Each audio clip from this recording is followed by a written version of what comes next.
Então, pessoal, bom dia. Lembrando que hoje vocês têm uma lista de exercícios para entregar até hoje, né? É a primeira lista.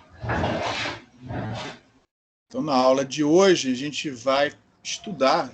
Lógico que não vai dar para ver tudo, talvez não dê para ver tudo na aula de hoje, a gente vai ver o que for possível.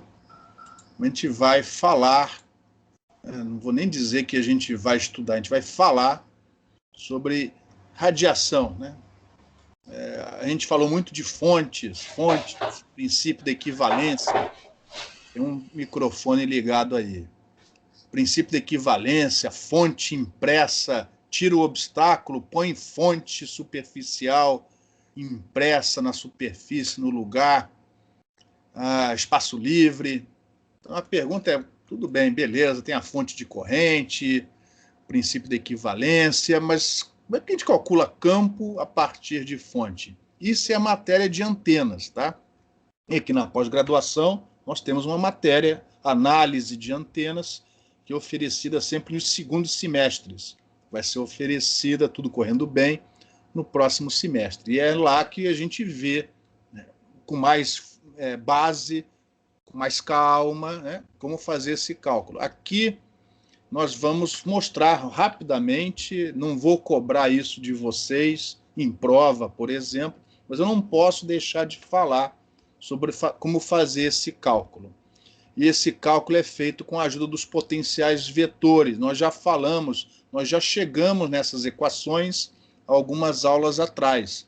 São as equações de onda que regem o comportamento do potencial vetor magnético A em função das fontes de corrente elétrica, graças ao calibre de Lorentz. Aqui desse lado só ficou as correntes elétricas, e por dualidade a equação de onda para o potencial vetor elétrico.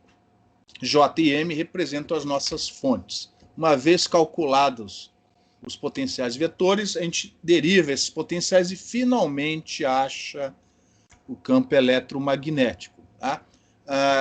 Graças ao calibre de Lorentz, aqui a gente só, em antenas, a gente só costuma levar em consideração os efeitos causados pelas correntes elétricas. As cargas também irradiam campo, mas os efeitos dessas cargas, graças ao calibre de Lorentz, já estão embutidas, implícitas nessas derivadas. De tal maneira que em antenas tudo é feito para nunca levar em conta a carga, apenas modelar, calcular as correntes para finalmente achar o campo eletromagnético. Então a gente já tinha chegado nessas equações, algumas transparências lá para trás. Tá? E aí eu falei, não, nós vamos usar sim nesse curso os potenciais vetores, mas não para isso, mas sim para fazer a construção de soluções. E realmente nós vamos usar e muito esses potenciais vetores para resolver problemas, né, envolvendo fronteiras em coordenadas retangulares, cilíndricas e esféricas. Mas na matéria de antenas, os potenciais vetores são usados justamente para calcular, ajudar a calcular o campo eletromagnético radiado por fontes. E a aula de hoje é sobre isso, né? É a base de um curso de antenas, que a gente vai tentar ver aqui de maneira supersônica em alguns minutos. E mais do que isso, nós estamos interessados na radiação por fontes no chamado espaço livre. Espaço livre. Ou seja, nenhum obstáculo em volta. Aí você pergunta assim, mas como nenhum obstáculo em volta? Por exemplo, se você usar o princípio da equivalência, né, de tal maneira a retirar fora os obstáculos e deixar no lugar desses obstáculos fontes impostas, impressas, você consegue transformar o seu problema num problema equivalente de radiação no espaço livre. Essa é a grande vantagem do princípio da equivalência. E é o foco dessa aula de hoje. Então a gente vai focar aqui no cálculo desse problema quando não houver fronteiras, quando não houver obstáculos em volta. Lembrando que o princípio da equivalência pode ser usado para remover esses obstáculos. Tá? Antes de prosseguir, alguma pergunta?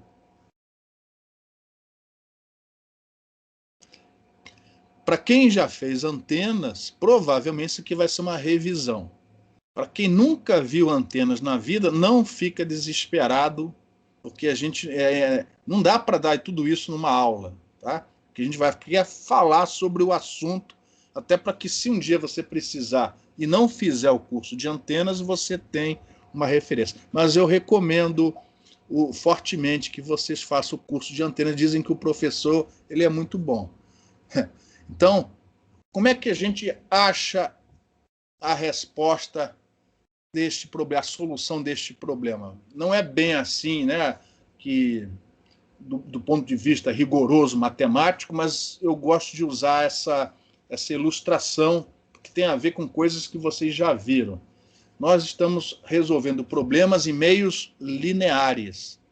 Então, vamos lembrar de sistemas lineares. Você tem um sistema com uma entrada e uma saída. Como é que você resolve esse problema de maneira a ter uma formulação o mais geral possível, né? Pensando em termos de sistemas lineares? Qual é a solução mais geral? O que você precisa determinar para que você tenha a solução, pelo menos teoricamente, né, para qualquer tipo de entrada? O que você tem que achar? Função de transferência? Função de transferência é a resposta que eu desejo quando você resolve o problema no domínio da transformada de Fourier. Mas no domínio do tempo tem um termo, que é o que eu quero escutar aqui. Como é que a gente chama isso? No domínio do tempo. Resposta ao...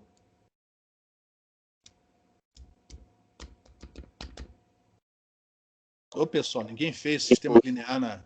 Qual? Impulso. Impulso, exatamente. Por favor, me ajudem. Resposta ao impulso. A função de transferência é a transformada de Fourier, ou de Laplace, enfim, dessa resposta. Então, se o sistema é linear e você sabe a resposta ao impulso, o que você faz se você tiver uma entrada diferente do impulso para achar a resposta do outro lado? Realiza a convolução. A ideia aqui é a mesma, só que ao invés de tempo, nós vamos tratar de espaço. Ao invés de tempo, T, a gente tem o espaço, X, Y, Z. Mas matematicamente a ideia é rigorosamente a mesma. Então a gente tem que achar a resposta a um impulso, uma fonte impulsional. E corrente impulsional é o famoso dipolo infinitesimal, também chamado de dipolo de Hertz. Eu vou fazer só para o elétrico, corrente elétrica, porque por dualidade a gente obtém a resposta, o resultado, quando a fonte for magnética. Então, aqui está o impulso, esse dipolo infinitesimal, esse impulso de corrente. É uma corrente matemática, ela só existe num ponto. Aí você pergunta assim, como é que pode corrente existir num ponto? É matemática, né? É uma distribuição, representada aqui, ó, por essa função impulsional, essa função delta de Dirac, enfim. Tá? Que aqui, ó, eu coloquei na origem. Para simplificar o problema, a gente vai começar assumindo que esse impulso está na origem e essa corrente direcionada na direção Z aqui, ó. Tá? Não é isso que a gente precisa da resposta a esse impulso arbitrariamente orientado e arbitrariamente localizado. Mas a resposta que a gente vai obter para esse problema inicialmente é tão simples que por pura inspeção a gente vai conseguir pegar o resultado e generalizar para um dipolo arbitrariamente localizado e arbitrariamente orientado. Mas para facilitar a matemática, a gente vai primeiro assumir esse dipolo na origem e orientado na direção Z. E aí está lá na nossa equação de onda. Vou andar um pouco mais rápido, tá? Está lá, nossa equação de onda, eu troquei a densidade corrente por essa expressão aqui, que diz que você tem um dipolo com momento I0. I0 seria a amplitude da corrente. L seria o tamanho desse dipolo. O L tende para zero, o I0 tende para infinito, de tal maneira que o produto é finito. E isso daqui, ó, é a função que representa esse impulso, localizado em R igual a zero, ou seja, a origem. direcionado, orientado, essa corrente orientada na direção Z. Como essa equação de onda vetorial tem desse lado apenas a componente Z, é porque esse potencial vetor só tem componente na direção Z. E aí, o A vai ser essa componente do potencial vetor na direção Z, A. E aí, de maneira que eu transformo esse problema vetorial num problema muito mais simples, escalar. Ou seja, eu removi a direção Z, como é constante, cortei dos dois lados. A resposta final é tão simples que a gente vai conseguir depois estender o resultado para qualquer orientação de corrente. Mas, por enquanto, fica desse jeito. Então, o problema passou a ser um problema escalar. É um problema onde eu peguei uma pedrinha, um impulso, joguei no meio do lago. Dei um impulso, um peteleco no meio do lago. Imagina um lago, uma piscina, sem onda, sem nada, vento, lisinha. Aí você joga um impulso no meio desse lago, bem na origem. Qual o comportamento da resposta que você espera a esse impulso colocado na origem, imposto na origem do sistema? Que tipo de onda você espera que saia disso aí?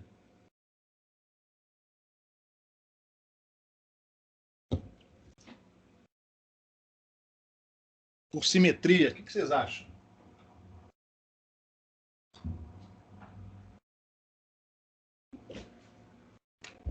Bora, pessoal.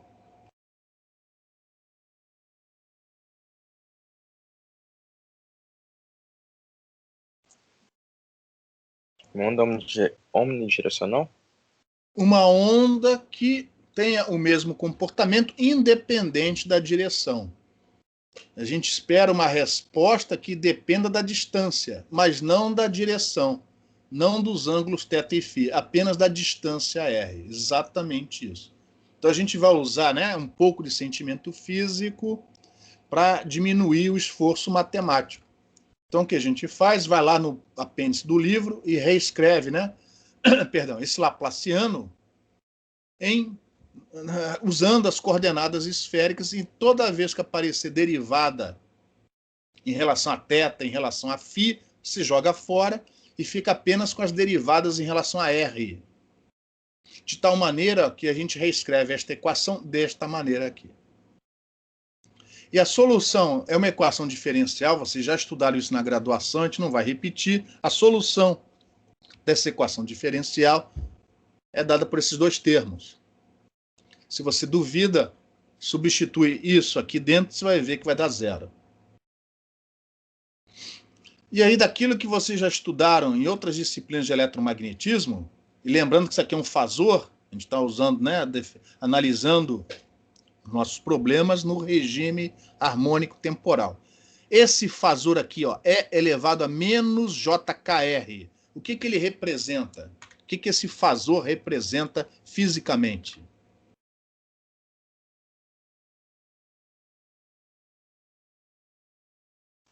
Uma onda espacial? Uma onda espacial propagando em que direção? Do raio. No raio, R. Uma onda que propaga de dentro para fora.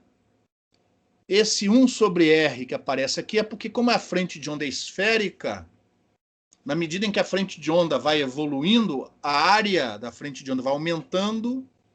Para a potência se conservar, a intensidade do campo tem que diminuir. A área aumenta, a intensidade do campo diminui. Como a área aumenta com R ao quadrado, a densidade de potência tem que variar com 1 sobre R ao quadrado, e o campo, consequentemente, variar com 1 sobre R. Esse termo que você vê aqui, ó, é conhecido também como o fator da onda esférica. Esse cara com sinal de mais é uma onda esférica, só que propagando no sentido oposto.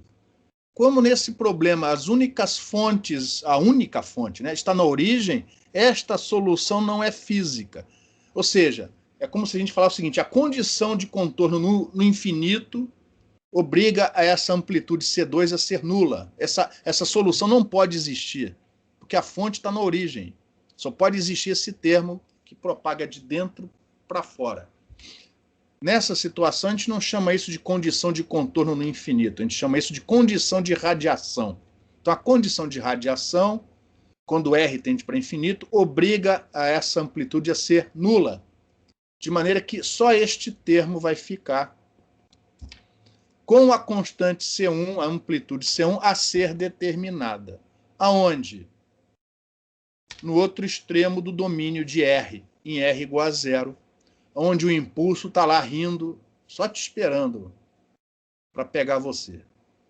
Ou seja, para achar o C1, a gente não vai poder ignorar esse termo aqui. Prosseguindo. Então, agora a gente quer ver o que acontece com essa solução em volta da origem, ou seja, em volta da fonte, na verdade. E aí, a gente olha para isso e pergunta o seguinte: quando R tende para zero, em volta aqui da fonte, quando R tende para zero, como é que essa exponencial se comporta? Bora, pessoal, ajuda aí. Responde a pergunta. Uma alma caridosa aí. Senão a aula vai ficar muito chata, pô. Exponencial tende para 1. Isso, é o quê? A exponencial tende para 1. Tende para 1, exato. Então, observe o seguinte: o limite, o comportamento desse cara em torno da origem, do ponto de vista matemático, é o mesmo no limite do K tendendo para zero. K tendendo para zero ou R tendendo para zero vai ter o mesmo comportamento do tipo matemático para essa solução. E K tendendo para zero, vou voltar uma transparência para trás. K tendendo para zero, ó, significa que ao invés da equação de Helmholtz aqui, ó, a gente tem a de Poisson, que vocês já resolveram em eletrostática, na graduação. E isso vai facilitar a determinação dessa constante, dessa amplitude C1. Então, ao invés de pensar no problema como sendo o limite do R tendendo para zero, não estou dizendo que aqui, ó, é a mesma coisa. Não, esse limite, esse comportamento só vale aqui em volta da origem, que é justamente onde a fonte está. Então, ao invés de resolver o problema no limite em que o R tende para zero, eu vou pensar na solução no limite do K tendendo para zero. E aí, ao invés de ter a equação de onda, eu vou ter a equação de Poisson. Lembrando que laplaciano de um escalar é a mesma coisa que divergente do gradiente. Tá? Isso aqui não tem nada a ver com eletromagnetismo. É uma identidade vetorial. Laplaciano é a mesma coisa que o divergente do gradiente. E no nosso caso, nesse limite, a função é essa daqui. Ó. O exponencial tende para 1, ficou apenas C1 sobre R. E agora eu vou resolver esta equação em torno da fonte para achar o C1. E em torno, quando a gente fala em torno, e olha para isso daqui e vê se divergente, né, eu tinha um professor que falava assim, salta aos olhos, o que isso daqui está implorando para você? Quando você olha para isso aqui está implorando para que você faça o que com ele?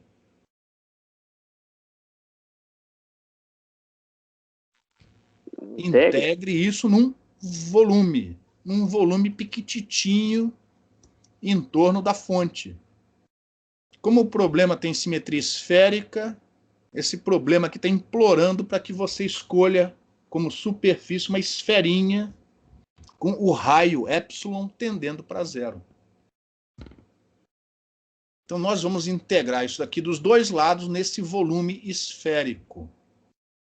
Sendo que a primeira integral de volume, por causa do divergente, a gente aplica o teorema da divergência, o teorema de Gauss, e essa aqui vai se transformar numa integral de superfície fechada, essa esfera aqui, ó.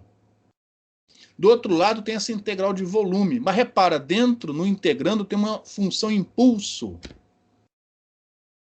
Qual é a propriedade, né? Numa das propriedades dessa função impulso, dentro de uma integral, no integrando, qual é a propriedade que vocês já estudaram, por exemplo, quando vocês estudam análise de sistemas lineares?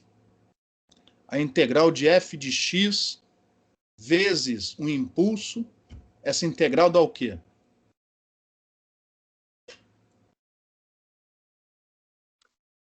O valor de f de x na posição do impulso. Na posição do impulso. Que posição é essa neste problema? R igual a zero. Exatamente. Beleza? Então, ó. Integrei primeiro no volume desse cara, já usei a divergência, transformei nessa integral de superfície. Repara, é o gradiente de 1 sobre R. Isso aí você conhece, é a derivada de 1 sobre R. Se você pegar lá a definição do gradiente em coordenadas esféricas, vai dar isso daqui, ó. É proporcional a 1 sobre R ao quadrado na direção R. Como é uma esfera, a normal é a direção R. Então, ó, R chapéu unitário. Escalar R chapéu, isso que vai dar 1. E como é uma esfera, o infinitésimo de área, você vai usar as coordenadas esféricas. O infinitésimo de área, ds, em coordenadas esféricas é o quê?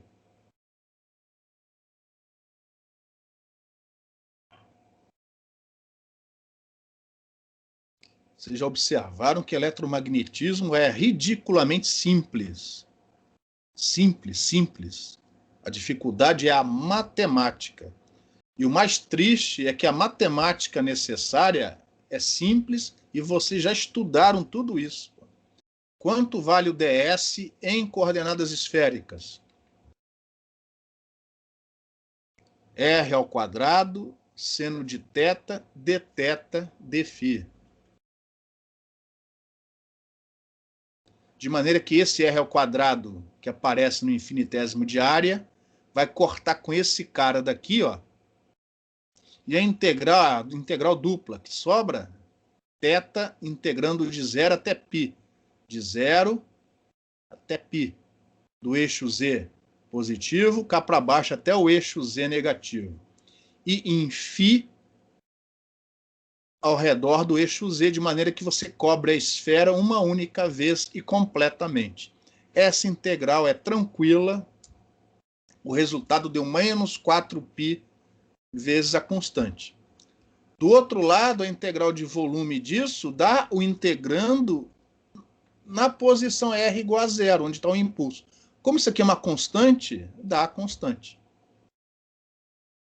E aí você iguala e acha a constante C1. Aí. Mais simples do que isso, só resolvendo isso 2 vezes. E aí você agora completa a solução, botando o vetor que ficou, que a gente tirou fora, a gente põe agora. Este é o nosso potencial vetor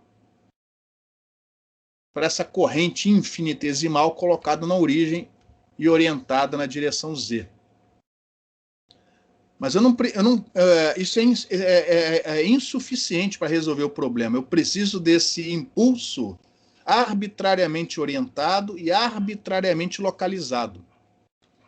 Aí a pergunta é, se ao invés da corrente estar na direção Z, se ela estivesse na direção X, o que mudaria nessa resposta?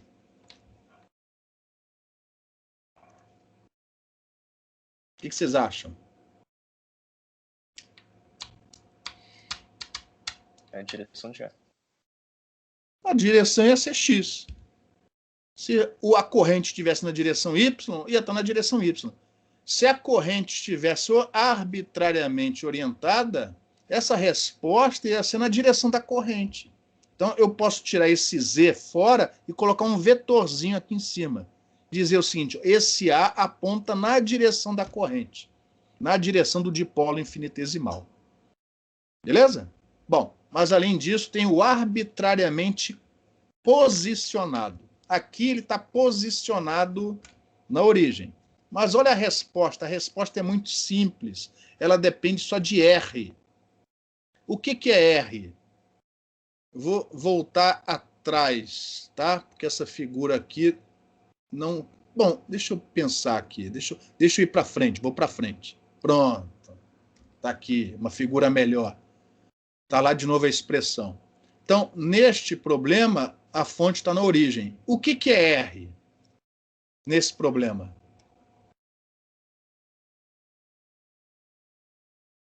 A distância até a origem.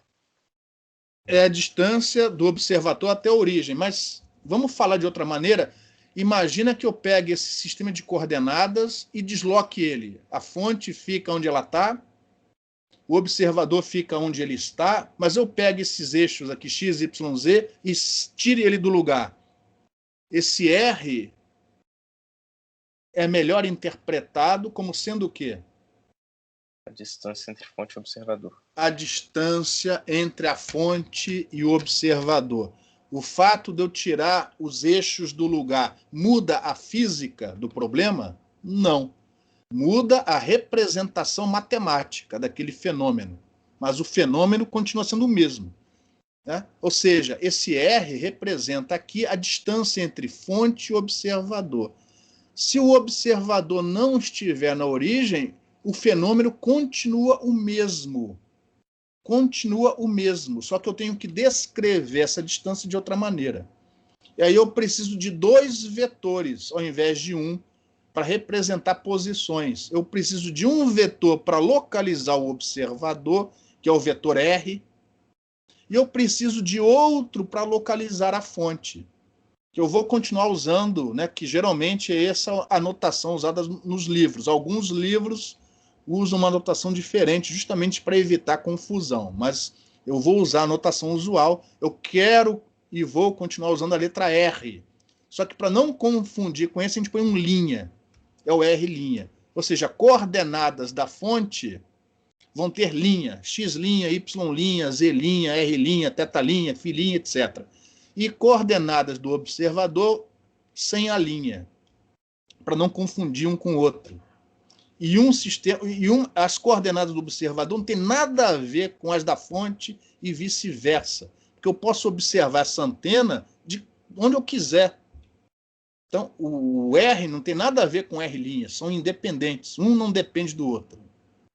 E aí, como é que eu descrevo, nessa figura, como é que eu descrevo essa distância?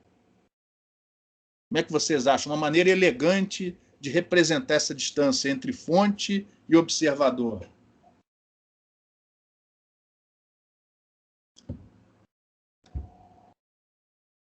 Bora, pessoal. Acorda. R menos R'. R menos R' é um vetor. Eu preciso de distância. Ah, o módulo dessa diferença. Módulo desse cara. Aqui, ó. É mais fácil do que roubar. É mais fácil que ganhar do Vasco da Gama e do Cruzeiro. Pô. Aí. É só trocar o R por módulo de R menos R'. E aqui, ó, ao invés de colocar, seria o melhor colocar aqui uma setinha em cima desse cara, eu troquei o vetor Z chapéu por esse P chapéu. Esse P representa a orientação do dipolo, enfim. E se eu agora tiver uma distribuição arbitrária de corrente? Como é que eu posso pensar no problema, já que o meio é linear? Ao invés de um dipolinho, na verdade, eu tenho um volume de corrente, onde cada pontinho é um dipolinho individual. Como é que eu faço para achar o potencial vetor dessa distribuição de corrente?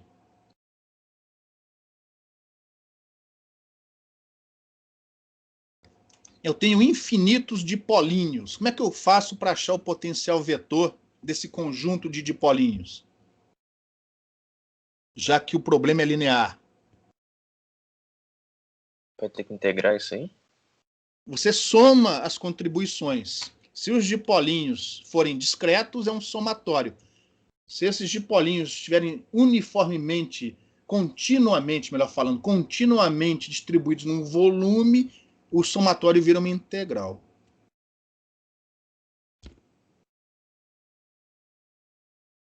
E aí, ó, se você agora pensar lá na análise de sistemas lineares, o que é isso daqui, ó? Não é a convolução da entrada, a antena, com a resposta ao impulso? Só que como é no espaço, a gente não chama isso de convolução. Mas é a mesma matemática por trás. Ó. É a convolução espacial da entrada, a sua distribuição de corrente, pela resposta ao impulso. Só que a gente não chama isso aqui de resposta ao impulso. A gente chama isso de função de Green. Por quê? Porque teve um matemático em inglês, há muitos anos atrás, ó, que acho que é a única foto que tem do coitado, que pesquisou essas coisas primeiro. Tem uma homenagem a ele, isso é chamada função de Green. como o problema foi resolvido, sem nenhuma fronteira, sem nenhum obstáculo, nenhum dielétrico, nenhum condutor em volta, isso é chamado a função de Green do espaço livre. E quando a gente usa o princípio da equivalência e tira fora o obstáculo, a função de Green é conhecida. Porque esta resposta daqui depende das condições de contorno lá naquela equação de onda. Quando a gente resolver isso aqui, ó, lembra que isso aqui saiu de uma equação de onda, ó, lá atrás. Saiu dessa equação aqui, ó. A gente aplicou a condição de radiação para dizer que o C2 é igual a zero. E depois o que aconteceu em volta para achar o C1. Não tinha parede, não tinha nada. Então, esta resposta só vale para o espaço livre.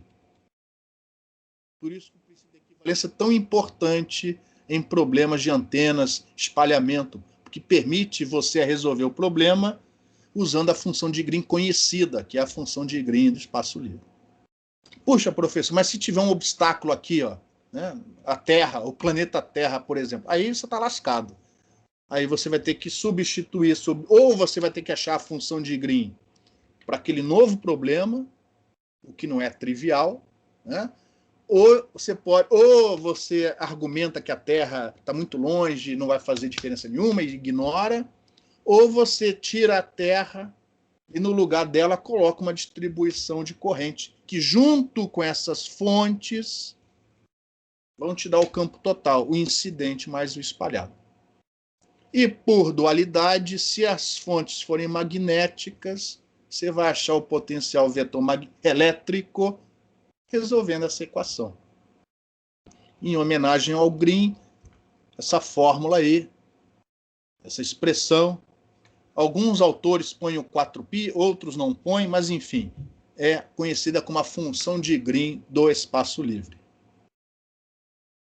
Só serve para o espaço livre. Por exemplo, teorema da indução. Você tem as fontes, mas o obstáculo fica. Não pode usar isso. Isso daqui só pode ser usado se não tiver nenhum objeto em volta. As fontes, conhecidas ou desconhecidas, têm que estar radiando no espaço livre. Alguma pergunta?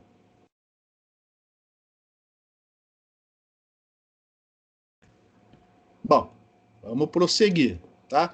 Basicamente, isso aqui é 50% da teoria de antenas, tá?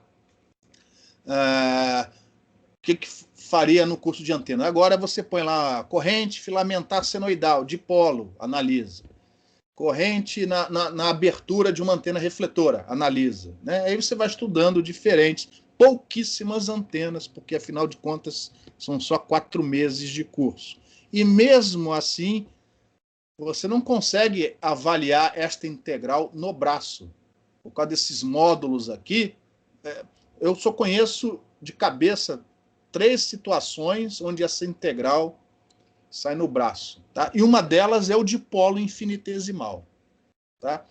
Todo o resto, isso aqui tem que ser resolvido numericamente.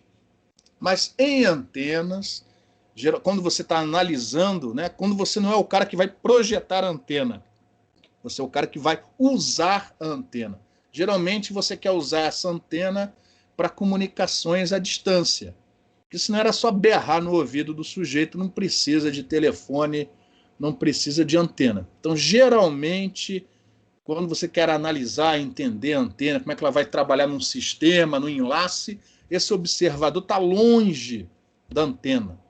E quando ele está longe da antena, aproximações podem ser feitas, né? Que é o próximo assunto. Se não me engano, eu só vou concluir isso daqui para dizer que se a corrente for volumétrica, a integral é de volume, mas você pode ter uma antena, por exemplo, abertura. A gente viu na aula passada radiação por abertura, onde você troca o problema por um equivalente, onde você tem uma densidade superficial de corrente numa abertura. Tá? Se você não se lembra disso, mau sinal, é porque você devia estar mantendo a matéria em dia. Então, se a distribuição for superficial, a densidade de corrente passa a ser uma densidade superficial, a integral, lógico, não é de volume, é de superfície. E no caso de correntes propriamente ditas, né, correntes filamentares, a integral é uma integral de linha. Tá? São os casos particulares, né? A gente escreve volume, que é o caso mais geral, mas na prática, né, geralmente a gente trabalhou com distribuições aproximando, né, a distribuição como sendo filamentar ou, o que é o mais comum, a distribuição na superfície do condutor. Bom, agora sim, no campo distante, ou seja, quando o observador está muito afastado, ele está tão afastado que nem deu para desenhar ele aqui na transparência, a tendência é que o vetor R menos R' fique quase paralelo ao vetor R. Lembrando que o vetor R localiza o observador. E aí nós podemos fazer simplificações naquele módulo de R menos R'. Lembrando que o módulo de R menos R' aparece na amplitude do integrando e na fase. Na amplitude e na fase. E lembra que essa fase aqui, ó, o módulo de R menos R' multiplicado por K. Lembra que o K é 2π sobre lambda.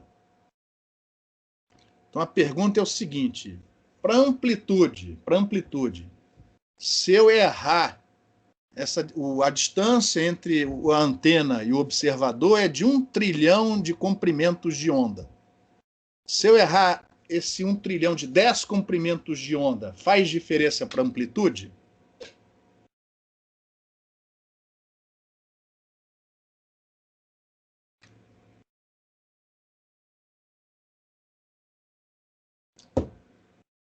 Alô?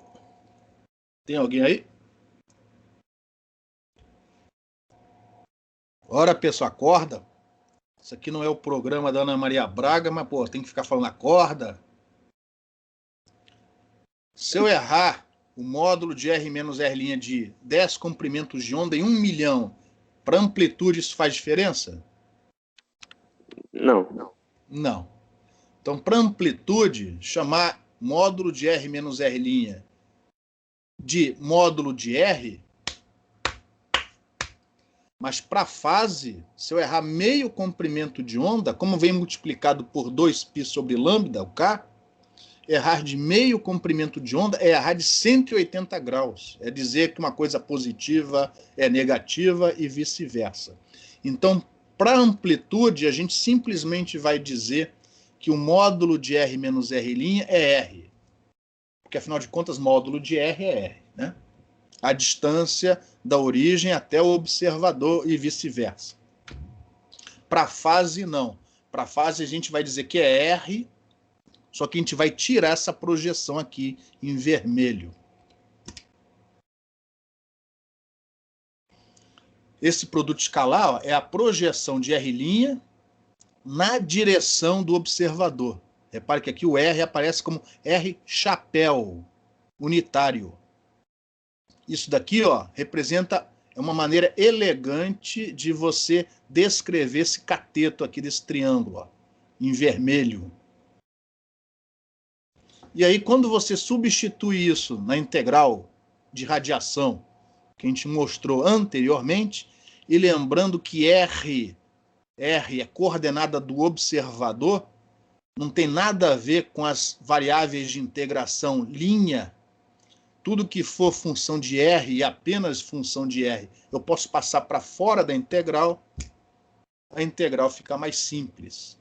Só este termo é que precisou continuar dentro da integral, porque afinal de contas depende de R', depende das coordenadas dos pontos que descrevem a sua antena, descrevem a distribuição de corrente. Esse fator, ó, que a onda esférica aparecendo de novo. Esse fator você pode passar para fora da integral. Isso aqui quer dizer o seguinte, na região de campo distante, ou seja, quando o observador está suficientemente afastado da antena, a frente de onda transforma-se numa frente de onda esférica, independente da antena, independente da geometria, desde que a distribuição de corrente seja finita, limitada, que é o que geralmente acontece com as antenas. E por dualidade, você faz parecido para o potencial vetor elétrico. Esta integral, como não tem mais aquele módulo, são as integrais que são, em alguns casos, né, você consegue avaliar analiticamente. Esses são os capítulos dos livros de antena. Dipolo, assume que essa corrente é senoidal, a integral sai no braço. Abertura uniforme, a integral sai no braço. Essas são as equações, os capítulos dos livros de antena. Para distribuições mais arbitrárias, essa integral continua não saindo no braço. Aí você tem que resolver no computador. Muito parecido com o que vocês vão fazer no trabalho computacional de vocês. Só que lá o problema não é tridimensional, é bidimensional. A integral é muito parecida com essa, só que é mais simples, né? Vai ser integral no perímetro do cilindro. É um problema bidimensional. Mas a gente vai falar sobre isso mais tarde. Por enquanto, não. Em relação às aproximações de campo distante, alguma pergunta?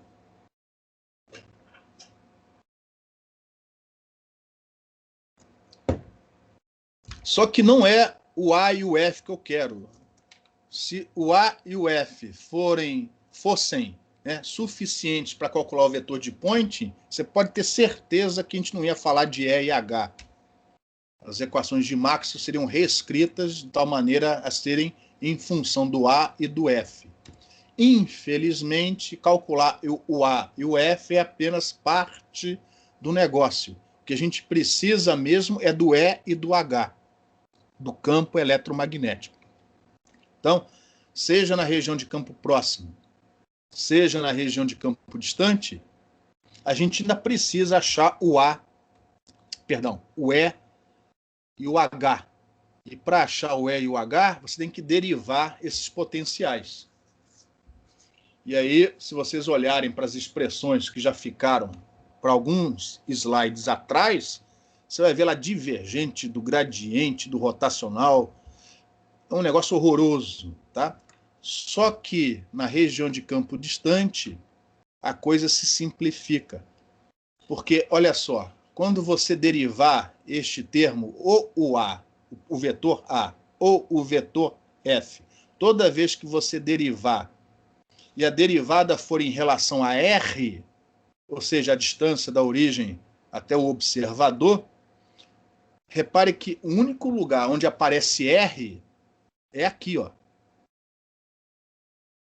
nesse fator de onda esférica.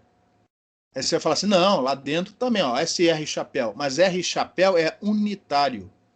Aqui dentro, escondidinho, estão os tetas e os φs, a direção, mas não a distância R. A distância R está toda aqui, ó.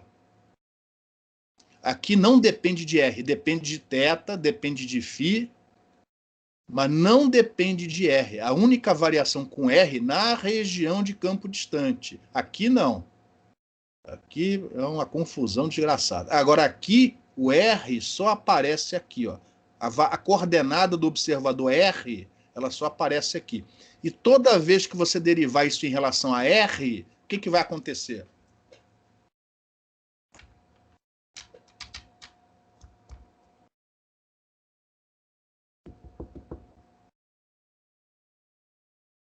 Bora, pessoal. 1 sobre R, quando você deriva em relação a R, o que acontece? Vai inverter o sinal? Opa! Aí, viu? Eletromagnetismo é ridiculamente simples. O problema é a matemática. Derivada de 1 sobre x em relação a x. Menos 1 sobre x ao quadrado? Isso. Beleza. Ou seja, toda vez que derivar em relação a R, vai aparecer R ao quadrado. Aí depois 1 sobre R ao quadrado. 1 sobre R ao cubo. Só que esse R está indo lá para o infinito. Esses termos 1 sobre R ao quadrado, 1 sobre R ao cubo, que vão aparecendo, você pode cortar fora quando você compara com esse aqui, ó. 1 sobre R é muito maior que 1 sobre R ao quadrado, que 1 sobre R ao cubo, quando o R tende para o infinito. Porque senão você não está na região de campo distante. Se você está na região de campo distante, é porque você pode cortar esses termos fora. E aí, quando você deriva isso daqui e vai jogando os termos 1 sobre r ao quadrado, 1 sobre r ao cubo fora, as expressões ficam muito mais simples. Então, o que eu estou fazendo aqui nessa transparência? Eu estou pegando os potenciais vetores, como é campo distante, não é bom usar x, y, z. É melhor usar as coordenadas e a base vetorial esférica. Então, estou descrevendo o meu vetor como uma componente na direção r, mais uma componente na direção θ, mais uma componente na direção φ, que eu faço a mínima ideia que componentes são essas, mas eu sei que essas componentes só dependem de θ e de φ. Que a variação com r, com a distância r, é conhecida e eu já passei ela para fora em evidência. Então, as derivadas em relação a θ e φ vai depender da antena, vai depender da geometria que você está analisando. Mas eu sei que na região de campo distante, esse termo vai ser sempre o mesmo. Então, as derivadas em relação a r, você pode avaliar para qualquer antena, porque elas são gerais, tá? E aí você vai fazendo. Vou andar mais rápido aqui, ó. Aí tem lá o divergente, que aparece na fórmula. Quando você põe lá as derivadas e joga fora tudo que aparecer 1 sobre r ao quadrado, 1 sobre r ao cubo, fica só este termo. Eu não vou mostrar isso para vocês, isso é muito ridículo, isso é derivar. Todos vocês sabem derivar. Aí você vai tirar o gradiente disso, mas aí você já jogou isso fora. Porque se o termo é 1 sobre r ao quadrado, você ainda vai derivar isso de novo, ou só vai restar 1 sobre r ao quadrado, ou coisas piores, 1 sobre r ao cubo, ou seja, então você só vai tirar o gradiente desse termo aqui, ó. E aí, mais uma vez, jogando os termos 1 sobre r ao quadrado fora, fica apenas isso daqui, ó. O que é isso daqui? É a componente fora, né? Esse k ao quadrado aqui é a componente r do A, ó. Aqui, a componente r do A. Quando você faz isso e substitui aqui, ó, vai dar A menos a componente R dele. E aí, no final, ó, as expressões ficam muito mais simples. Tá? E algo parecido acontece aqui também. Então, repare, na região de campo distante, você não precisa derivar nada para achar o campo elétrico. Basta calcular o potencial vetor magnético e, se for o caso, o potencial vetor elétrico, usando aquela integral mais simples, e determinar quais são as componentes θ e φ daquele vetor. Uma vez determinadas as componentes, aí você enfia aqui, ó. E acabou o problema, na região de campo distante. Dependendo do livro, existem maneiras mais elegantes de você reescrever essa expressão. Então, repare que isso daqui, ó, entre parênteses, é o vetor A menos a componente R. Enquanto que isso daqui, ó, pode ser reescrito como um produto vetorial entre R e F. Então, você pode reescrever, ó, deste jeito. E isto daqui, ó, isso aqui, o que significa isso? É o A menos a componente R dele, que pode ser reescrito dessa maneira aqui, ó. Então, em alguns livros você vai encontrar essa expressão. No livro do Balanes, ele escreve desse jeito. Mas em outros livros mais sofisticados, você pode encontrar esta aproximação. É aproximação para o campo distante. Esta expressão, ou até esta daqui, ó, que é mais compacta. A vantagem dessas expressões é que elas não dependem do sistema de coordenadas. Aqui está descrito em coordenadas esféricas. Desta maneira, fica independente do sistema de coordenadas. É muito mais elegante, é muito mais geral, além de ser mais compacto, né, para você manipular. E por dualidade, você faz para o campo magnético. Só trocar os símbolos. Olha como a dualidade é importante. Se você tivesse tentado fazer isso sem colocar o F, você não teria chegado nisso daqui usando o conceito de dualidade. Teria que fazer tudo de novo. Mas com tudo completo, agora é só trocar. O que era A vira F, o que era F vira A, e você reescreve desse jeito aqui. E mais do que isso, olha que bacana, quando você compara esta expressão do campo elétrico, ou essa, a que você quiser, com aquela do campo magnético, você chega na seguinte conclusão.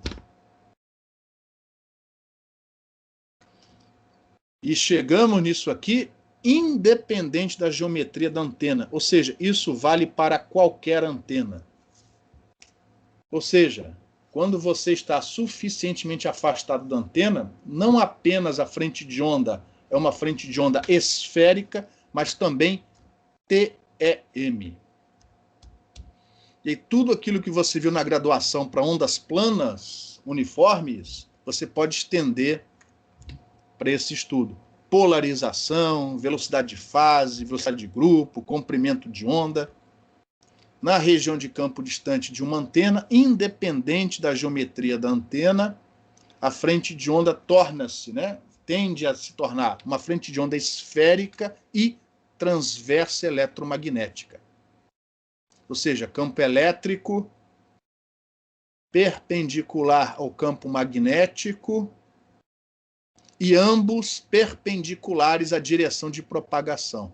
Repare que o campo elétrico não tem componente na direção R. Repare que o campo magnético não tem componente na direção R. Eles são perpendiculares entre si e perpendiculares à direção de propagação. Uma frente de onda esférica e TEM. E aqui está a repetição das equações anteriores e, consequentemente, na região de campo distante, na hora de achar o vetor de Poynting, você não precisa usar um meio de E vetorial H conjugado. Isso aqui vale sempre, sempre. Mas se a sua onda for TEM, isso daqui é igual a módulo do fasor campo elétrico ao quadrado sobre 2 θ na direção de propagação da energia. É só substituir, isso daqui aqui dentro. Ou seja, na região de campo distante, você nem precisa calcular o campo magnético. A integral é mais simples, não precisa derivar coisa nenhuma para achar o fasor campo elétrico e nem precisa calcular o fasor campo magnético. Os cálculos na região de campo distante são extraordinariamente mais simples. Então, o pessoal de propagação, de sistemas de comunicação, tem um problema muito mais facilitado quando a antena é conhecida. O pessoal que vai projetar a antena, esse é que tem todo o trabalho. Porque ele não pode, muitas coisas têm que ser calculadas, pensadas perto da antena. Como, por exemplo, potência reativa acumulada em volta da antena, aí o cálculo é muito mais complicado. Mas para analisar antenas e o comportamento eletromagnético dessa antena longe dela, é ridículo.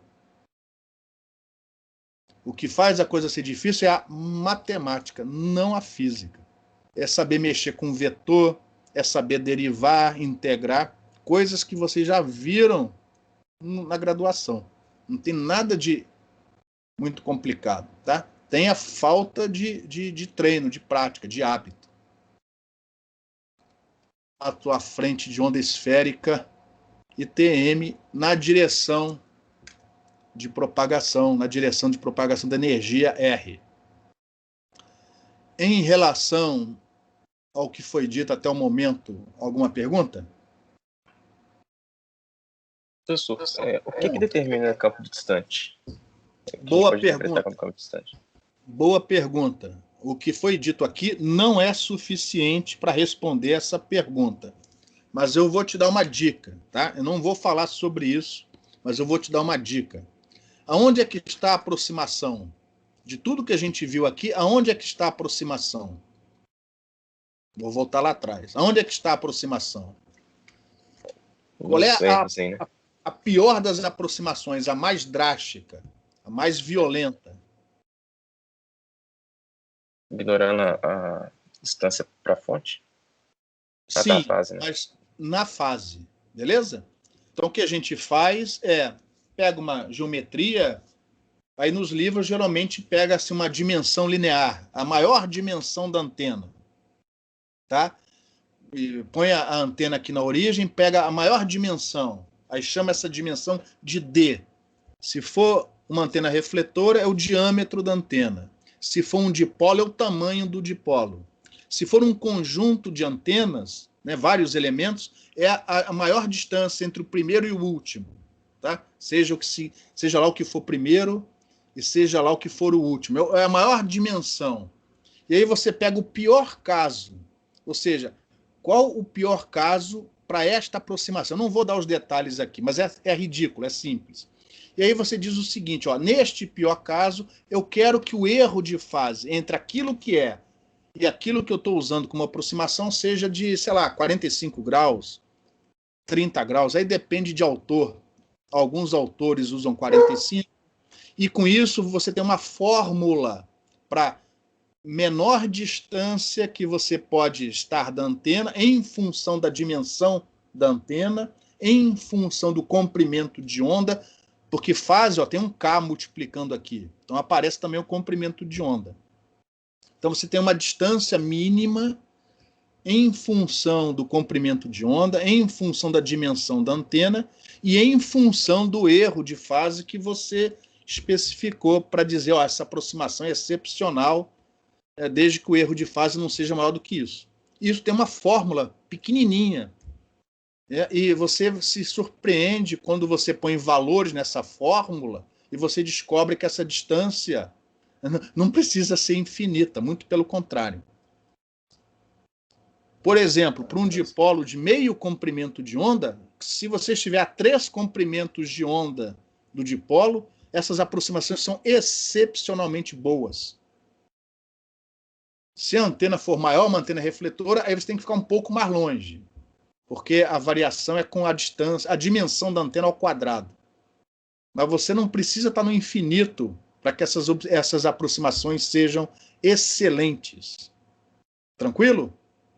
A ideia é essa. Você vai pegar essa equação aqui, ó, e geometricamente trabalhar em cima dela, e você, sem grandes manipulações, você chega numa fórmula simples que está nos livros de antenas. É só olhar o livro de antena do Balandes, tem lá, na hora que ele fala sobre região de campo distante, eu acho que ele já mostra lá uma fórmula para dizer assim, ó, a partir dessa distância você pode considerar campo distante.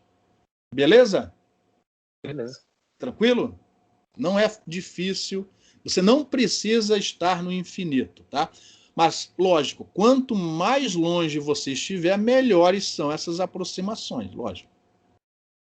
Mas você não precisa estar no infinito. Senão não tinha nenhum enlace, né, operando, sendo projetado com essas equações. Mais alguma pergunta? Beleza? Então, daqui até o final da aula, eu vou resolver alguns exercícios, pegar algumas distribuições clássicas de correntes, como, por exemplo, a do dipolo de meia onda. Quem já fez antenas, isso aqui vai ser uma revisão, tá? E ilustrar a solução desse problema sempre para a região de campo distante, que é onde a integral sai no braço, tá? Para campo próximo, o problema é complicado, tem que ser resolvido no computador. Então, como prometido, ó, alguns desses exemplos talvez estejam no livro do Harrington, nem todos estão, embora ele cobre.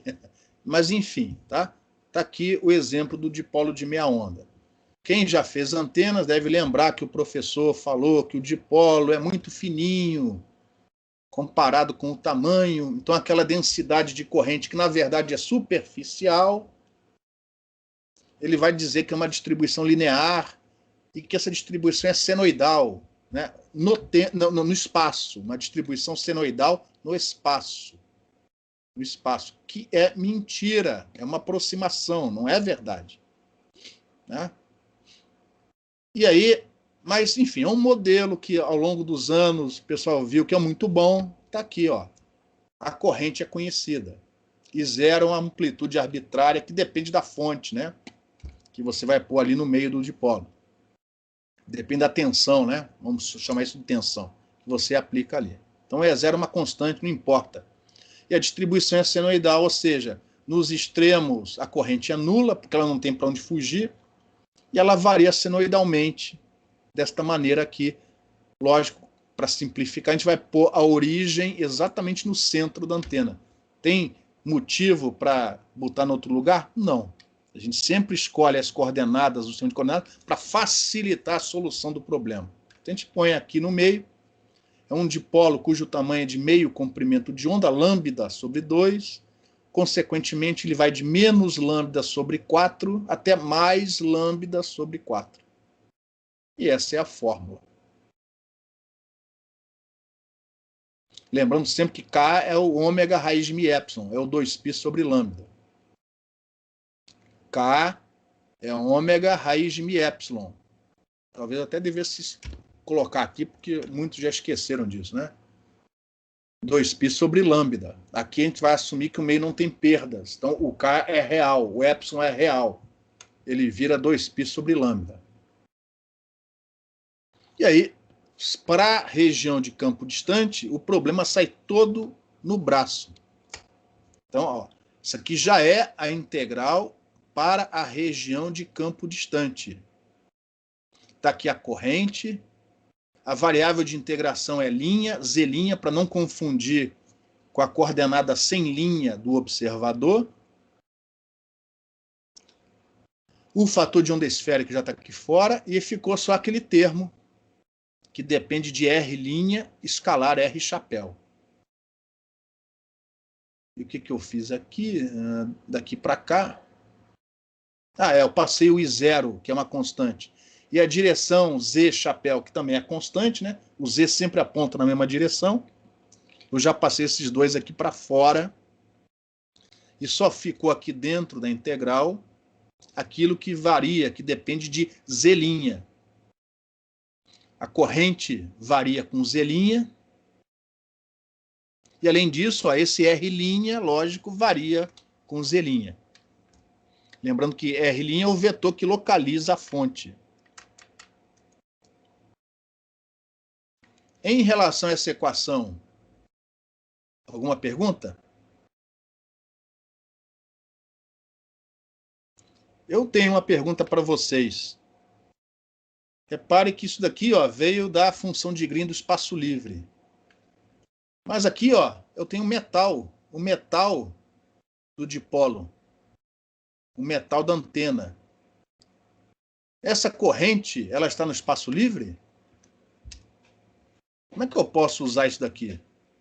Se isso aqui só vale para corrente flutuando no espaço livre, sem nenhum objeto, sem nenhum obstáculo em volta. Como é que eu posso usar nesta situação aqui, ó, a função de Green do espaço livre?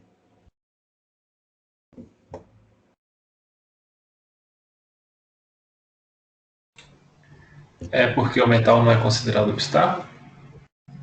Como não, pô? Bate com essa vareta na sua cabeça para ver se é ou não é obstáculo. Né? Não. Bora, pessoal. Você A gente consegue já falou sobre isso. Oi?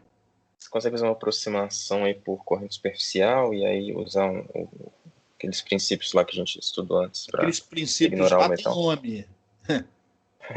É o da unicidade Princípio da de equivalência. equivalência. Exatamente. Se vocês não estão estudando, olha nas transparências lá para trás, tem um princípio de equivalência, tem um caso particular para o obstáculo condutor elétrico perfeito. Você tira o obstáculo fora e no lugar você põe as correntes equivalentes. Só que no caso particular de você assumir que o seu obstáculo é um condutor elétrico perfeito, que é o que a gente está fazendo aqui, a corrente magnética equivalente é nula, porque a componente tangencial do campo elétrico no condutor é zero, e a corrente equivalente elétrica é igual à corrente induzida do problema original. Então, na verdade, quando a gente escreve isso daqui, a gente não está resolvendo este problema, mas sim o problema equivalente. Só que o livro de antena geralmente não fala isso. Porque é justamente para não... já é tanta conta, se você ainda coloca isso na cabeça do aluno, ninguém faz antenas.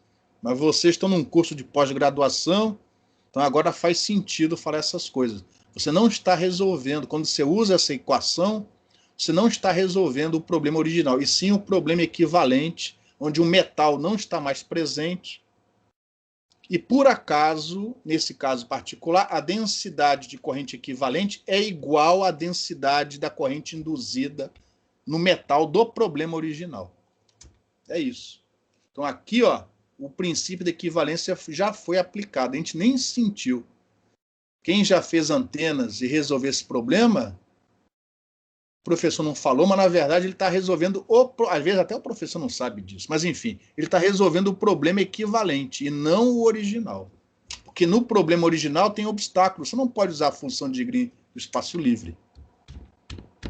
Beleza? Bom, agora é só massagear o integrando e partir para o abraço. Então, antes de mais nada, a gente tem que descrever esse vetor R'. Como essa fonte de corrente, essa corrente filamentar, né? A gente está assumindo filamentar, está sobre o eixo Z, o vetor que localiza essa fonte não tem componente X, não tem componente Y, só tem componente na direção Z, onde esse Z' vai desde aqui de baixo até lá em cima.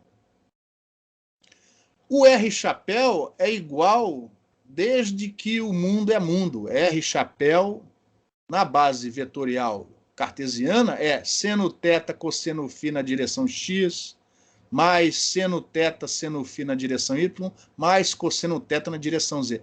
Essa equação acompanha o aluno de antenas até a prova final. E aí, repara, quando você fizer R' escalar R chapéu, é Z' cosseno θ. Acabou. Então, repara, essa maneira de escrever a diferença de fase aqui, ó, é geral. Quando eu falo assim, é independente do sistema de coordenadas, é isso. Você pode fazer do jeito que a sua geometria disser para você que é a melhor maneira de representar os vetores. O livro do Balanis não usa essa notação, não sei porquê, é um livro famoso. Tá? Essa notação, que é usada em alguns livros, onde geralmente os autores são melhores um pouquinho, ela é geral, pô. Serve para qualquer geometria.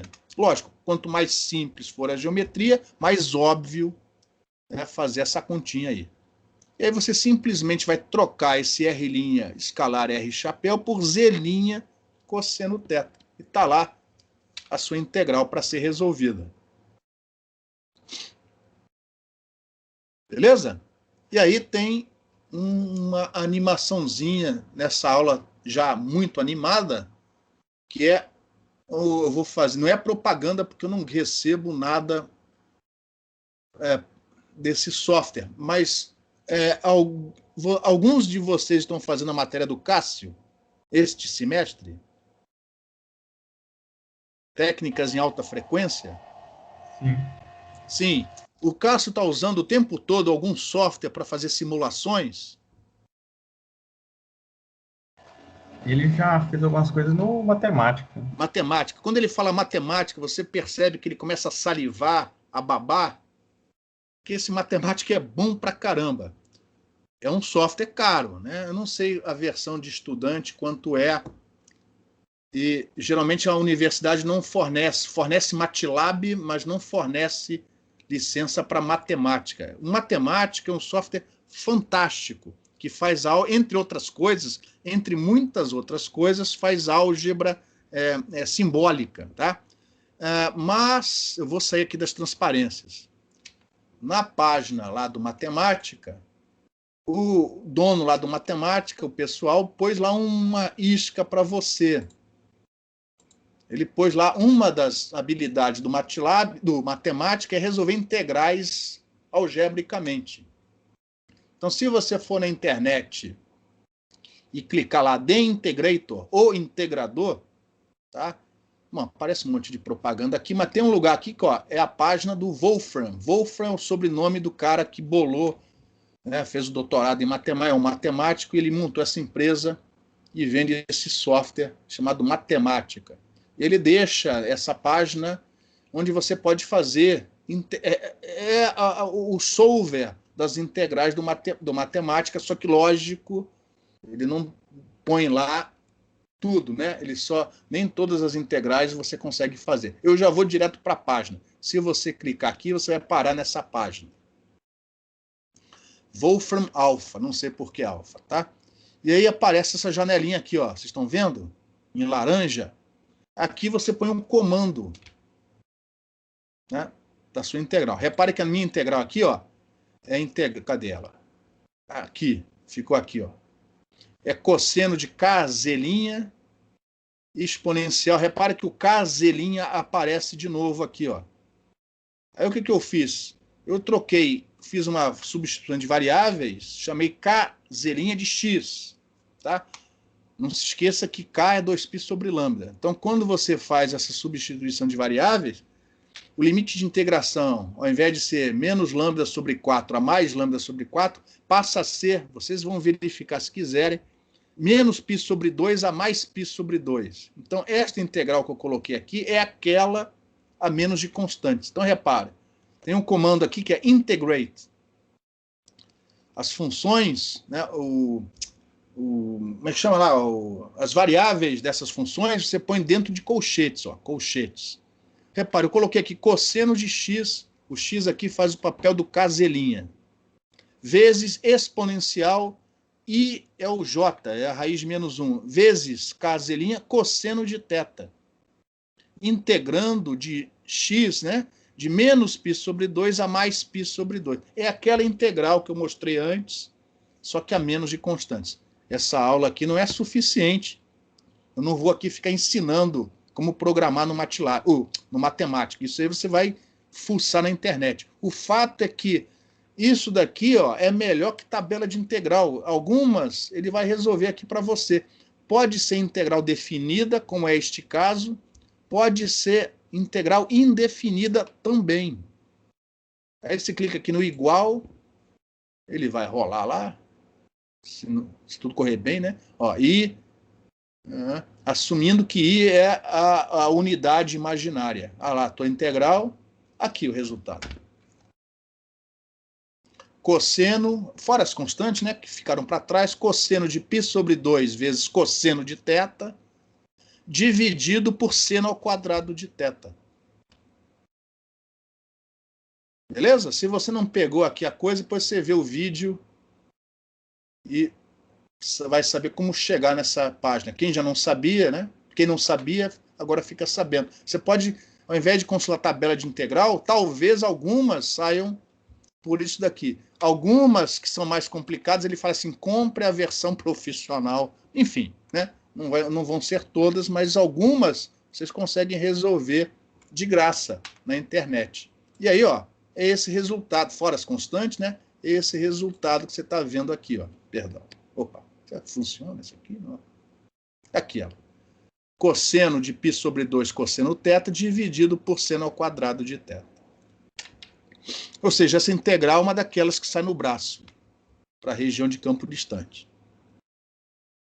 Por isso que o dipolo é tão usado. Além de ser simples, tem uma análise relativamente simples também. Alguma pergunta?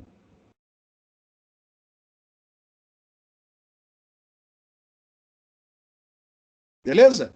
Bom, só que isso não é tudo, né? O que eu quero mesmo, que a gente precisa, é o campo eletromagnético. Então agora a gente precisa achar quais são as componentes θ e φ desse potencial. Mas olha só o problema. Ele foi descrito, né, por causa da geometria da antena, ele está descrito na base cartesiana, o potencial orientado na direção Z chapéu. Tranquilo, você vai no apêndice do livro de eletromagnetismo, descobre como representar a direção unitária Z chapéu na base esférica, joga a componente R no lixo, você não precisa dela, retém as componentes θ e φ, aqui por acaso só tem componente θ, e com isso você acha o campo elétrico e, consequentemente, ó, o campo magnético radiado por esse dipolo na região de campo distante. Com o fasor campo elétrico determinado, você acha a densidade de potência, o seu vetor de Point. Está aqui o campo magnético, tá? Você acha o vetor de Point, acha a diretividade da antena e faz os gráficos representando os diagramas de radiação dessa antena. Isso daí a gente vê com calma na disciplina de antenas. Em relação a esse exemplo, alguma pergunta?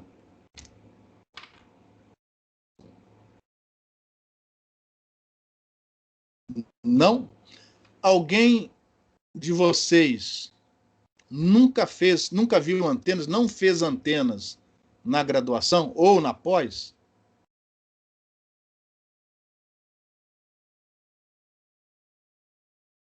Enfim, então, oi. Professor, eu não fiz antenas, não. Eu fiz na época uma matéria que chamava Comunicações Analógicas e Digitais. Aí tinha um pedaço de antenas dentro, mas não era específico, não. Oi?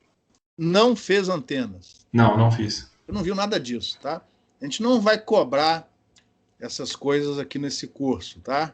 A gente cobra isso em antenas. Mas para você ficar sabendo que com o princípio da equivalência e a função de Green do espaço livre, você faz um monte de coisas. Outro exemplo, radiação por uma abertura retangular uniforme. Ou seja, você tem um plano condutor elétrico perfeito e infinito e você faz um buraco retangular no meio dele.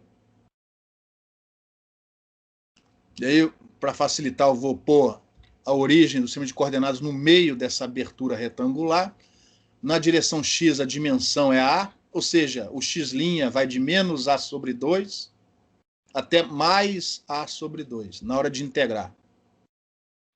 E a dimensão na direção B, ou na direção y é B, ou seja, a integral vai de menos B sobre 2 a mais B sobre 2 em y'. E aqui a densidade de corrente não vai ser filamentar, lógico, vai ser superficial. Vai ser na superfície, nessa região retangular. E a gente vai assumir, o que não é verdade, que o campo na abertura é o campo dessa onda plana. Vou assumir uma onda plana, incidindo normalmente ao plano da abertura, e vou dizer que o campo na abertura é o campo da onda plana. Isso não é verdade. Não é verdade, porque por causa da difração na borda, esse campo na abertura não vai ser apenas o campo incidente, vai ter a perturbação que vem da difração na borda. Só que se essa abertura for muito grande, se essas dimensões A e B forem muito, muito maiores do que o comprimento de onda, a difração não some, ela continua lá. Mas o efeito do campo, o efeito da perturbação que vem da borda, de um perímetro, comparado com a contribuição que vem da área, é muito menor, é menos relevante. E aí essa aproximação fica cada vez melhor, quanto maiores forem as dimensões da abertura.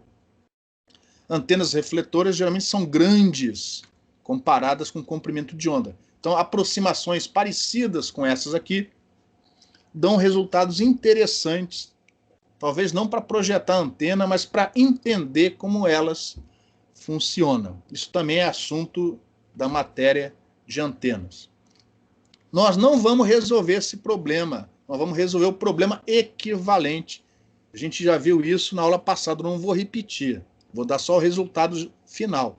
Você consegue trocar o problema por um equivalente, onde você tem essa densidade superficial de corrente magnética apenas na região retangular da abertura. Essa corrente aqui, ó, que por ser constante, faz com que essa integral aqui, apesar de ser uma integral dupla, uma integral de superfície, seja muito mais simples do que a anterior. Mas isso a gente vai ver daqui a pouco.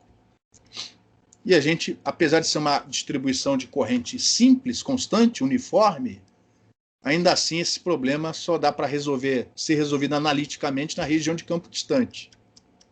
Para o campo próximo, a integral ainda continua horrorosa, só numericamente você consegue resolver o problema. Mas na região de campo distante, com uma geometria simples, a distribuição de corrente também é simples, a integral na região de campo distante sai no braço.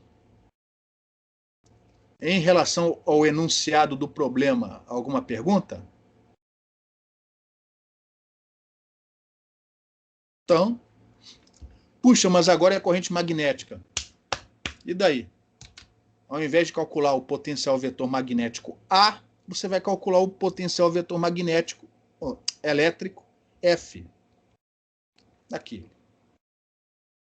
É isso. Menos 2 é 0, y é constante. Você vai passar tudo isso para fora. Só vai ficar esse termo. Só vai ficar essa exponencial lá dentro. Então, o próximo passo é calcular, né, a representação desse R' para esta nova geometria. O R chapéu continua aquele de sempre. Fazer o produto escalar, montar a integral e avaliar. Então, repare, agora a abertura retangular, o meu vetor R' não tem componente Z, só componente X e Y. E como é uma abertura retangular, eu vou continuar usando as coordenadas cartesianas x' na direção X, mais y' na direção Y. O R chapéu é o mesmo, de maneira que quando você fizer o produto escalar, vai dar isso daqui.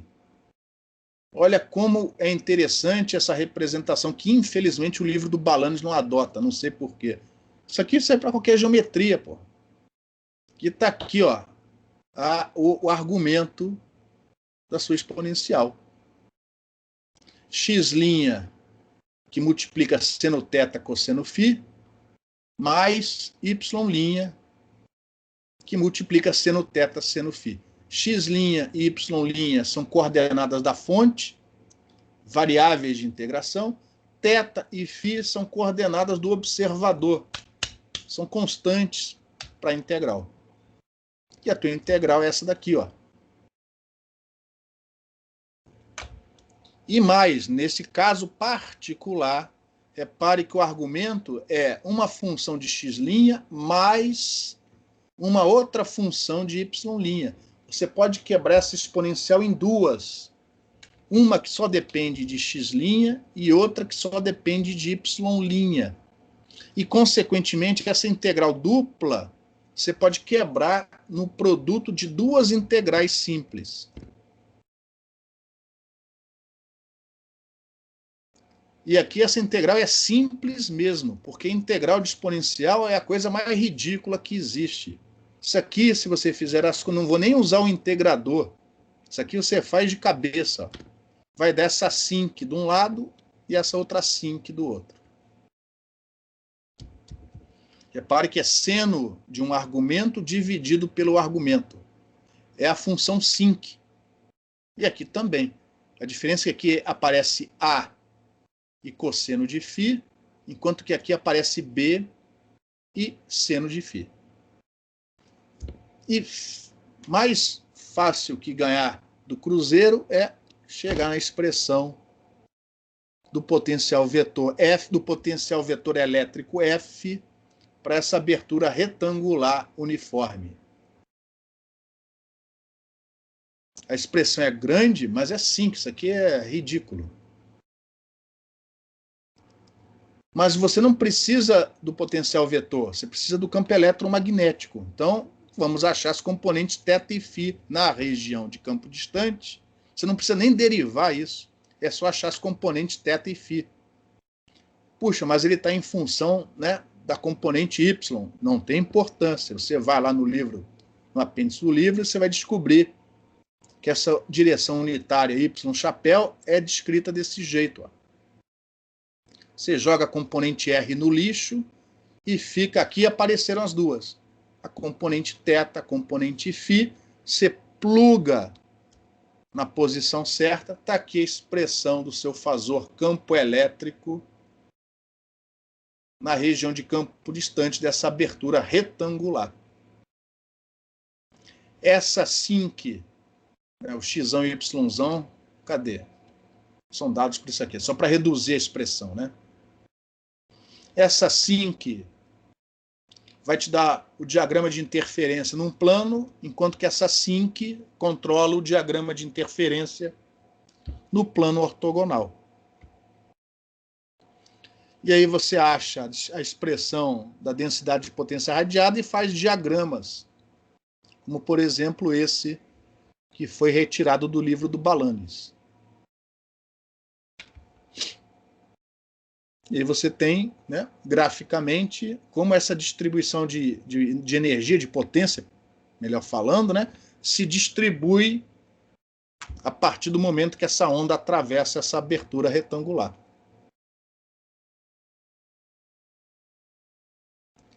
Em relação a este exercício, alguma pergunta?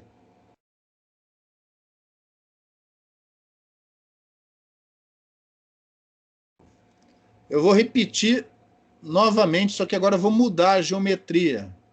Em antenas, né, antenas refletoras, geralmente a abertura, lentes também, viu? A abertura não é retangular, geralmente ela é circular. Então vamos resolver o problema de novo, só que agora a abertura é circular. Então eu mais uma vez vou assumir a onda plana incidente vinda por trás. Inclusive eu vou manter a mesma polarização do problema anterior, se alguém quiser um dia comparar uma solução com a outra. Então, sem mais delongas, nós na verdade vamos resolver o problema equivalente, onde mais uma vez temos na região da abertura, que agora é uma área circular, essa distribuição onde tem apenas a corrente magnética dada por essa expressão. É a mesma expressão do caso anterior, porque eu mantive a mesma onda plana vinda por trás. O que muda é a geometria da distribuição. Não é mais uma distribuição retangular, é uma distribuição circular.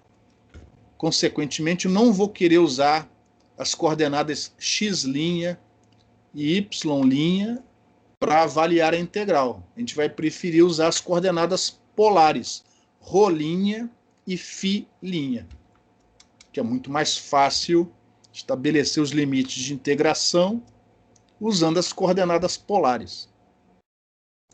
Mas o procedimento é parecido com o anterior, só vai mudar na hora de resolver a integral. Então, mais uma vez, está lá a integral para ser resolvida. Só que agora, ao invés de dx' e dy', a gente vai usar o ρ dφ, só que com os linhas, né? Esse ρ dφ é o infinitésimo de área, o nosso ds', descrito em coordenadas polares. E não esqueça de colocar o linha, para não confundir com as coordenadas sem linha do observador. Em ρ', a integral vai de 0 até A é o raio da abertura circular, e em φ', a integral vai de φ igual a 0 até φ', né? Até φ' igual a 2π. E com isso você cobre toda a área uma única vez. Antes de prosseguirmos, alguma pergunta? E aí, esse termo, mais uma vez, é uma abertura uniforme, ou seja, a distribuição de campo é constante, é uniforme. Esses termos aqui, é tudo constante, vai passar para fora da integral, menos esse termo, essa exponencial não posso passar para fora, nem esse ρ', também não posso passá-lo para fora. Então, antes de resolver a integral, a gente tem que descrever esse produto escalar para esta nova geometria. Mas isso continua sendo fácil demais. O R' continua sendo igual a x' na direção x, mais y' na direção y. Não tem z' porque a abertura está no plano z igual a 0. Então, é o mesmo vetor posição R' anterior. Só que eu não quero usar x' nem y'. Não tem importância. Eu troco x' por ρ' cosseno de φ' e y' por ρ' seno de φ'. O R chapéu é o mesmo. Você faz o produto escalar, só que eu não quero usar x' nem y'. Eu vou trocar por isso. Aí vai dar cosseno φ vezes cosseno de φ' mais seno φ vezes seno de φ'. Eu jogo tudo dentro desse cosseno para ficar uma expressão mais reduzida. Aí está a minha integral.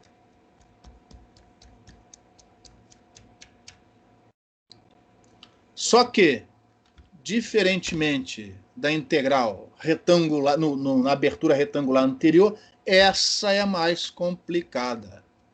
Porque, repara, aparece cosseno de φ' no argumento da exponencial complexa. Ou seja, é cosseno do cosseno. É seno do cosseno. Essa integral não é trivial. Aí das duas, uma. Ou você usa o integrador, que eu acabei de mostrar para vocês, eu acho que vai, né? Resolver essa integral, ou você usa, por exemplo, essa identidade vetorial, essa identidade aqui, ó, que nada mais é, não vou provar isso para vocês, né? Nada mais é do que expandir isso daqui numa série de Fourier generalizada, em termos de cossenos e de funções de Bessel. Só que o integrando aqui é simples, não tem nenhuma outra variação com filhinha a não ser essa daqui, ó. Então, se você for esperto e primeiro avaliar a integral em filinha antes de avaliar a integral em rolinha, a integral em filinha, que vai de 0 a 2π, é a integral em filinha disso. Só que esses caras, ó, é cosseno de filinha com o argumento filinha multiplicado por um múltiplo. 1, 2. Isso daqui, ó, essa integral de 0 a 2π dá sempre 0. O único termo que não dá 0 é esse daqui, ó, que vai vir multiplicado por 2π.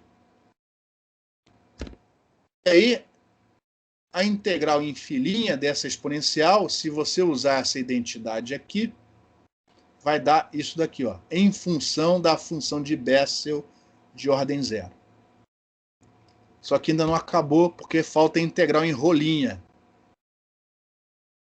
Aí você tem que integrar esta função de Bessel vezes rolinha de 0 a A, mas as funções de Bessel também têm as suas propriedades. Aí no final, ó, você chega na resposta. É a função de Bessel de ordem 1 dividida pelo argumento. Essa função não é a sinc, mas é equivalente a uma sinc nas coordenadas para a geometria circular. Ela tem o mesmo comportamento, não é o mesmo, perdão, mas é um comportamento muito parecido com o de uma sinc. Ela é máxima quando o argumento é 0, ou seja, quando o θ é igual a 0, ou seja, na direção do eixo z, e ela vai oscilando na medida em que o θ vai aumentando.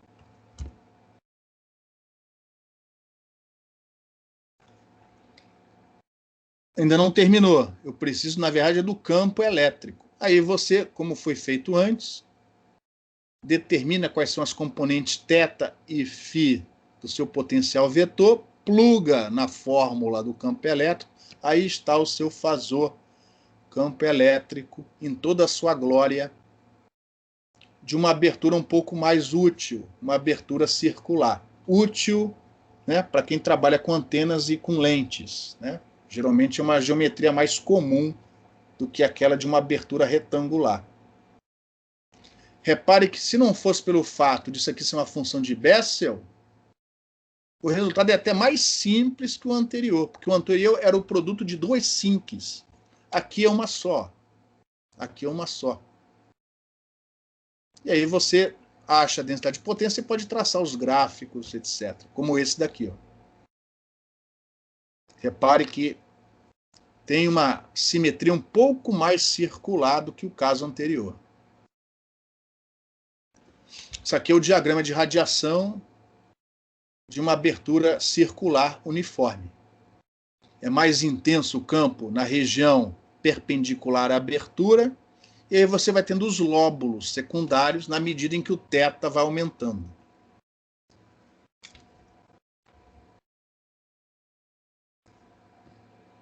Em relação a esse exercício, alguma pergunta?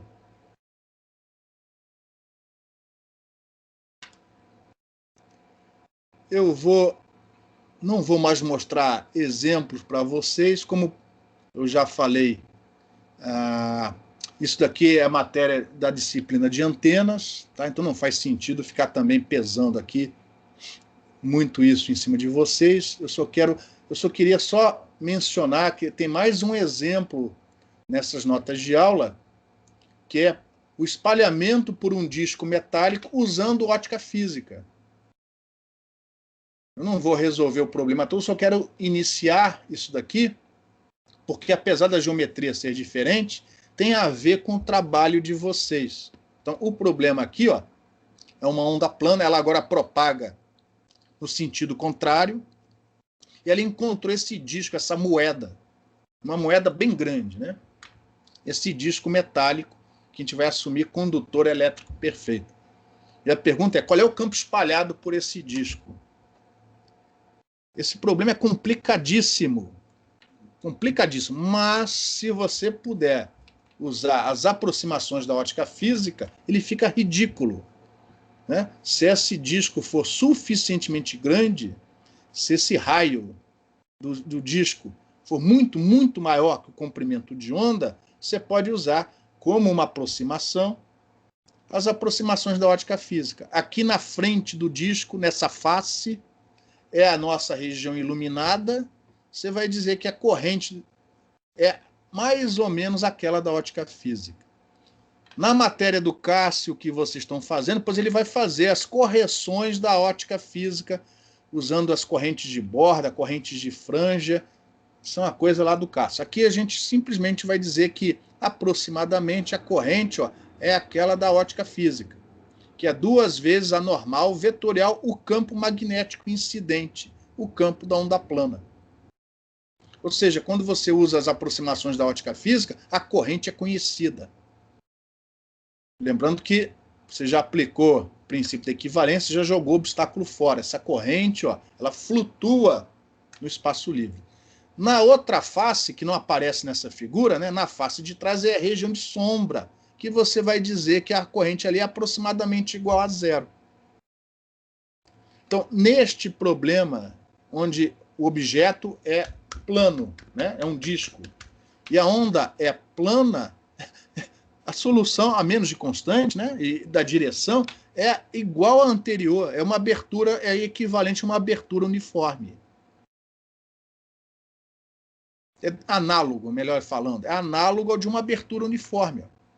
A sua corrente, que não é mais magnética, que é elétrica, ou seja, o potencial a ser calculado não é o potencial vetor elétrico, é o potencial vetor magnético, A, mas repare, ele é constante. Então, você põe na integral, a menos dessas constantes aqui fora, é a mesma integral anterior. Pumba. E está lá o diagrama de radiação, que é o mesmo, né, do seu disco espalhando essa frente de onda plana incidindo sobre ele, segundo as aproximações da ótica física. Tá? Então, daqui para baixo é muito parecido, não é igual, porque aqui o potencial é o vetor magnético A, não é o F. Então, no final, a expressão, isso aqui é diferente, ó. Se você comparar com o problema anterior, isso aqui deu diferente, mas isso aqui deu igual. Então, o diagrama de radiação tem a mesma forma, até a figura, inclusive, é a mesma. Eu só dei um cut and paste para ilustrar. E, ó, de uma maneira simples, você estimou o campo espalhado por esse refletor. Para uma antena refletora parabólica, tudo que você tem que fazer, ao invés de assumir que isso aqui é um disco plano, assumir que isso aqui é uma superfície parabólica. O procedimento enfim, tem as suas dificuldades, porque você não põe uma onda plana, você põe um alimentador, mas a ideia é rigorosamente a mesma. Corrente da ótica física na superfície, na face iluminada, e corrente nula na parte de trás. Só que a integral não sai no braço, aí você vai ter que resolver essa integral no computador. Mas a filosofia é a mesma. Tá? Bom, Já passei um minuto do tempo. Alguma pergunta, pessoal? Aqui terminou. Acabamos de terminar o segundo conjunto de slides. O próximo conjunto é sobre ondas planas, né, que é uma revisão, porque todo mundo, um pouco mais, um pouco menos, todo mundo viu onda plana na graduação. Então, o próximo conjunto de transparências vai ser bem mais tranquilo do que esse daqui. Nós vimos tudo isso, esse conjunto de slides, em 3 aulas. 3 aulas a gente viu muita teoria eletromagnética. E teoria importantíssima. O teorema da unicidade, princípio da equivalência, radiação. Isso daí é matéria para um curso inteiro, tá? E a gente viu. Radiação a gente não vai cobrar, mas enfim, em uma aula é impossível dar com calma a radiação. Isso aqui é só para vocês entenderem o caminho. Mas teorema da unicidade, princípio da equivalência, imagens são teoremas, são princípios muito importantes em várias áreas do eletromagnetismo computacional, tá? Então isso aqui foi uma aula, está sendo gravada, vai para a internet. Você não deixe de estudar isso em casa, com calma, lendo o livro do Harrington, revendo as notas de aula, revendo os vídeos. Não deixem de estudar, porque 3 aulas é insuficiente para cobrir com calma todo o assunto. Eu apenas expus o assunto nestas aulas. Você vai ter que fazer a sua parte posteriormente. Como não teve pergunta, deixa eu parar aqui a gravação, só um momento.